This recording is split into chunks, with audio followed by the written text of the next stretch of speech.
Good day, listeners! Welcome to our podcast, Media Matters.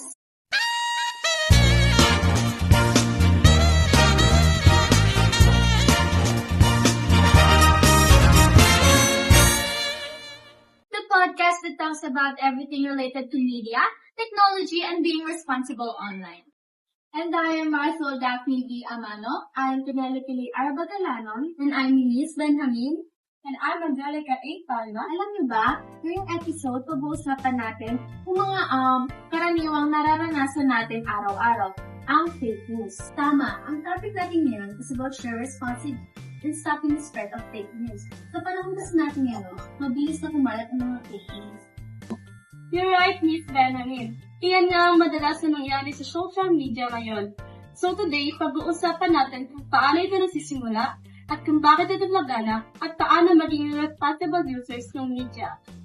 So, kayo ba, ano bang pagkakaintindi or pagkakaalam mo sa salitang fake news? Para kasi sa akin, yung mga fake news is yung mga bagay na ginagawa lang ng mga totoo, tapos mabilis kong alas yung mga platforms.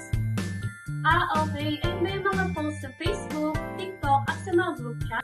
Tama, yun yung mga example ng mga social media kung saan yung mga tao basta na lang mag-share without even checking if it's true. Fake news kasi is napakaseryosong problema na sa ating society.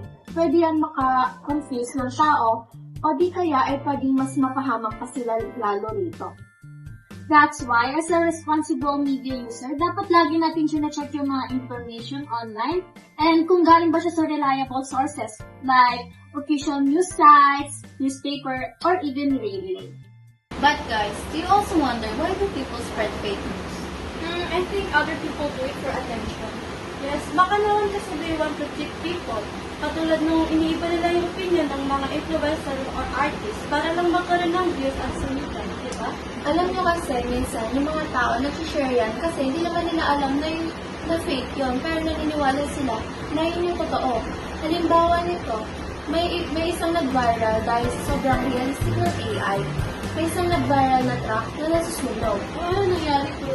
Ang nangyari doon is, may pumunta ng mga bumbero, so naapektuhan sila. Kasi wala naman talagang truck na nasusunog eh. May nag-post lang na nasusunog yung truck. Naapektuhan yung mga bumbero kasi nagsayang sila ng oras sa pagpunta ron. Grabe na talaga mga AI ngayon. Lahat naman tayo may mga point. That's why we should always think carefully before sharing anything. Pero kayo ba, may mga na-experience na ba kayong fake news? Or nabiktima na ba kayo ng fake news? Mga nakikita ko. Oo.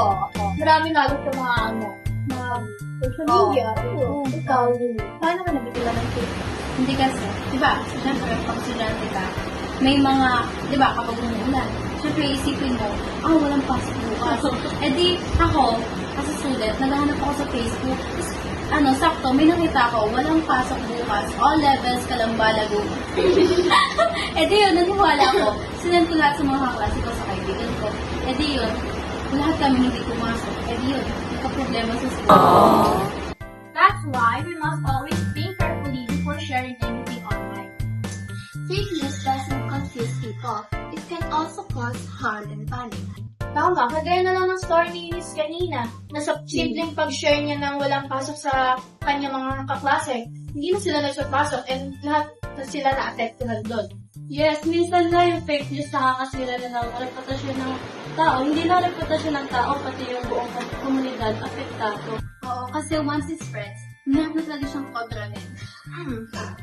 Mayroon na siya kontrolin, kaya nga lagi sinasabi nila, think before we share. Alam nyo, being responsible online ay hindi lang to para sa atin, kundi para rin sa mga nakakakita ng mga sinishare natin. Alright, let's be real. Sobrang dami na kumakalat ng mga fake news sa mga feed natin lately. Kaya naman, nandito kami para magbigay ng mga tips on how to prevent fake news. Yes, para hindi tayo maging share now, think later type of netizen. So, here are some tips. Tip number 1, check the source. Dapat lagi natin tinitingnan kung legit ba yung pinagkukuhaan mo or hindi. Kunwari, Daily Balita 123net. Medyo suspicious, di ba? So, red flag yan. Tip number 2, read beyond the headline. Minsan kasi super clickbait, akala mo may shocking revelation, pero pag binasa mo ng buo, wala namang panagdanat. Don't just react sa headline. Basahin mong buo yung context. Tip number 3. Verify before sharing. Huwag agad i-share kung nakakainis man o nakakatawa ito. Malay mo, fake news lang pala. Mag-check ka rin ng ibang mga sources. Remember, think before you click. Tip number 4, identify the bias. Lahat naman tayo may bias, pati ang media outlet. So, kailangan tanungin yung sarili mo kung may paninindigan ba ang article na ito. Be aware kung may hidden agenda or emotional manipulation. Yes. And last but not the least, tip number 5. Let's educate others. Kapag may kakilala ka or friend ka nag-share ng fake news, wag agad i-call out harshly.